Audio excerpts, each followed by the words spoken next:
நான் உன்கிட்ட ஒரு கேள்வி கேட்கணும். அவ்வளவு பெரிய ஆளான நீயே எங்களை சமாளிக்க முடியாம குளோனை பயன்படுத்துற அளவுக்கு உனக்கு தொடர்ந்து குடைச்சல் கொடுத்துக்கிட்டு இருக்கோம். என்ன சரிதானே? நீங்க 5 பேரும் சேர்ந்து என்ன எதிர்த்துக்கிட்டு இருக்கீங்க. இதெல்லாம் அநியாயம் கிடையாது. சொல்ல போனா உன் வீரத்துக்கு நிச்சயமா இது ஒரு நல்ல எடுத்துக்காட்டாதான் இருக்கும்.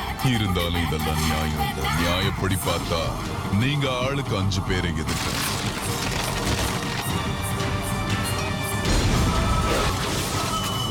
இது அநியாயம் சொல்லிட மாட்டீங்களா? ஏன்னா நீங்க எல்லாருமே காகைகள். அதனால உங்க எல்லார்கிட்டையும் நான் ஒரு கேள்வி கேட்கணுமே. இங்க இருக்கிற குளோன் சுசானோவை பயன்படுத்தணுமா இல்ல வேண்டாமா?